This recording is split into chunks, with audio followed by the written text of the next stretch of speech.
Ladies and gentlemen, welcome to another video. If you are a subscriber, thank you very much. If you're not, please consider subscribing. Kind of look like an Eskimo today because it is 37 degrees outside and it was below freezing at night. My morning started with picking up bumper for the Lexus, that right there. Still working on that video. This is kind of, I think, the last piece before it's completed. So there will be a video for that. And honestly guys, that video has been months in the making. This is kind of why I'm moving away from salvage title vehicles, because sometimes they really do take a very long time to complete, especially when I have 15 other cars. Today, I got my brother with me. He'll be joining our video and our adventures. I got some office work to do, and then we're gonna go to my parents' house, pick up a Mustang that he purchased a while ago. And in the end, we might make it to Mannheim and preview some vehicles. Might. We'll see. We'll kind of see what the day brings. So welcome to the video. Hope you watch the whole thing. I am in the office now, and so there's a new website where you could buy vehicles from. It's called TradeRev, and the way it works is you buy a vehicle and then they will either like drop it off at Odessa or Mannheim, wherever, or you pick it up directly from the selling dealership. So I was the highest bidder on 4 vehicles, 2016 Audi Q5, 2016 Silverado 1500, 2014 F-150, and a 2008 Altima. So this is kind of like a frustration. The Silverado, I was the highest bidder at $16,600. Their reserve on that vehicle was like 22 and a half roughly. That thing books for around 25 grand, maybe a little bit less than that. And I've been the highest bidder on a few vehicles now, but like, it is so discouraging. Why do you guys put a lower bid number if your reserve is so high and your reserve is like nearly retail?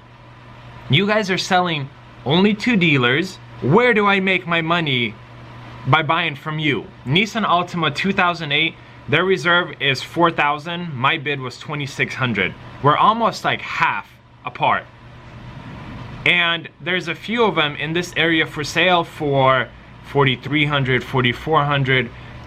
So if I buy a $4 grand plus auction fees, plus shipping, plus detail, I'm in the red. Like, it's frustrating because I know it's dealers selling to dealers, and it's almost like, do they want me to buy it as a personal vehicle? Like, why am I paying retail if I'm a business? Thanks for joining Rants with Sergey. Now I get to do some paperwork and whatnot, and we get to move on with our day. A little longer than a few minutes later. First car on the list is this one. We're gonna wash it, clean it up, and we're gonna sell it as is. Because we've done about 1,000 miles on this car, and it still won't pass DQ. Like, there's literally no fault codes, no check engine light. It just says like the readiness test is not ready. We reset everything, reset the computer, so honestly I have no idea what's gonna happen. If it goes to Washington across the bridge, they don't have any emissions, so you know, like super straightforward. If it stays in Oregon, then we're just gonna, I mean, it's gonna be disclosed that it doesn't pass DEQ. And then it'll just be sold as is, and it'll be buyer's responsibility to take it through DEQ.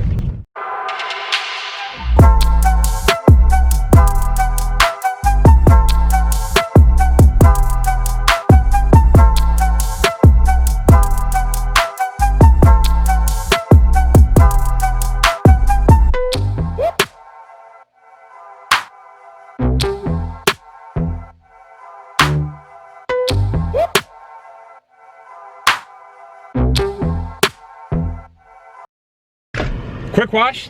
Now gotta make sure our dirty feet don't get it super dirty. Taking it back to the lot, and we could list this one for sale. Then we'll grab the X1 and do the same thing, but at a different car wash. A few minutes later. We are ready to start working on this car, but we loaded up the Lexus bumper, got a paint sample, and we're gonna drop this bumper off to get painted, and then take this car through a car wash and get all of this sorted out. This BMW will also be sold as is, because once it sits on a cold start, it puffs blue smoke. Yeah, something like that. And we don't want to deal with it. But if you daily drive it, some mornings that doesn't happen. So That's it. Look. only, Right now it's because that's cold. yep, there we go. So 10 seconds of blue smoke and then it's totally fine. And it runs really, really well, like shifts good, engine makes good power, but leaking oil somewhere. So again, rather just sell it as is, disclose the issue, move on to another car. We are about to pull up to this gentleman's shop. Right in front of us is the Boeing warehouse by the Portland airport. And they just kind of, I want to say remodel, but not really remodel, but they just redid this whole street. Took them literally like a whole year. They took forever to do this. A few moments later. Ooh, Maserati. Pachaporte. Yeah, nice deep blue. So anyways, we dropped off the bumper, and you ready for food? I'm ready to get gas. The car's ready for food. Okay, well, we're gonna feed the BMW, and then we're gonna feed ourselves. And then I think we're gonna go to the car wash, take care of that. Bumper has been dropped off. We're looking at $120 to paint it, which is actually very, very cheap. Most people in this area would charge at least $150, but for a bumper with minor dings like this one, around 200 bucks. So very good. I've never met the gentleman before. Seemed very, very nice, very respectful. So we'll see, we'll see. Seems very promising, and we're moving forward with this project that's been long overdue.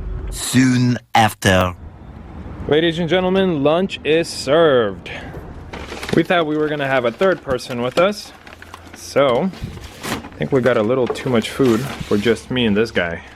We ate, and yeah, I think let's get the X1 cleaned up and taken care of so we could get it photographed and get it listed for sale. This car's pretty clean from the outside and inside. The problem area is the motor. Motor is absolutely filthy. This is the closest car wash to the lot, and it's self-serve. Never been here. We'll get to clean it up.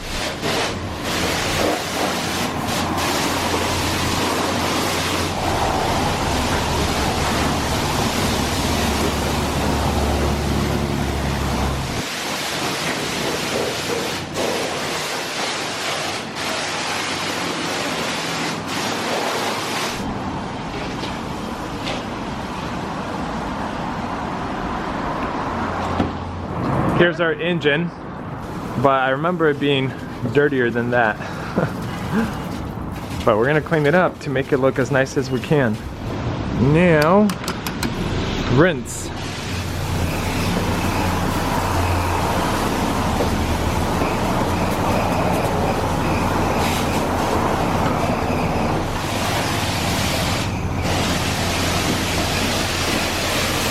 BMW is cleaned up. Going back to the lot. Gonna get this thing photographed, and then either later today or tomorrow get it listed for sale. Hopefully it sells quick, because price will be, you know, a fair price considering the issue that it has. But I mean, we put maybe 15 miles on it today. It runs really well. Like, it shifts good, it makes good power, everything works. It's actually very well optioned. Heated seats, heated steering wheel. You know, bi-xenon headlights. It runs good. There's no rattles, no funny noises. It's just, it's leaking oil somewhere. And again, it's gonna be priced very well, where the next owner could fix it and drive it, or they could fix it and even, you know, make some money on top of that. So I think it's gonna be a win-win for everyone. You get to pull money out, move on to another vehicle, and someone will get a pretty solid car. Back at the lot, just touching up a few minor pieces on the X1. Got a few cars started. This one's running, this one's running, this one's running, and Ford Escape are running.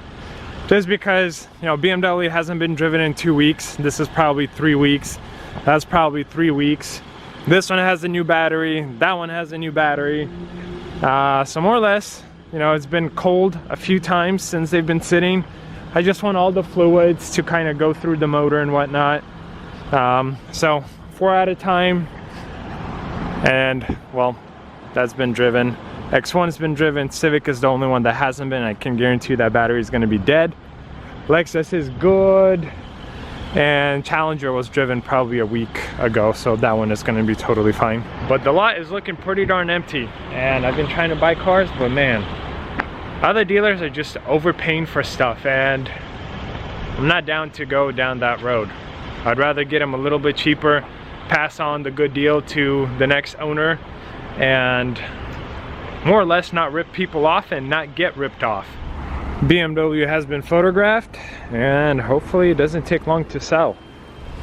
I just realized that this thing is all-wheel drive. That's pretty nice. I like it. Yeah, beautiful headlights. It's a nice car. Ooh, office smells like food. I don't like it. We shouldn't have left it in here. It is now a little bit after 3 o'clock, 3:05 to be exact. Should have a buyer showing up to check out a vehicle at 3. I don't know if they're running late or there'll be no show. I don't know. But that's kind of, I think, the last thing to do in the office, and then we get to go grab brother's Mustang. Need to stop by the bank, deposit some cash.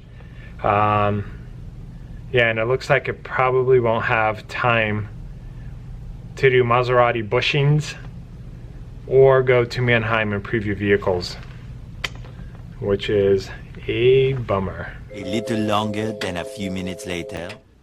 Good day when a vehicle is sold. Got my leftover food, grabbing a car, and going to the bank, going to pick up the Mustang, and then we'll see. The one thing that's absolutely beautiful living here is that mountain view off in the distance, especially on a clear day like this. It is absolutely gorgeous.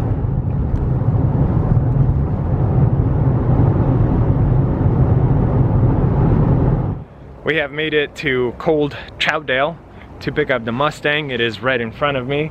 Stopped by UPS, stopped by the bank, and as you guys can see behind me, we're starting to lose daylight really quickly. So I think I'm gonna end the video here. Thank you so much for joining. Thank you for watching today's adventure. Hope you consider subscribing. Hope to see you guys in another video. Have a wonderful day.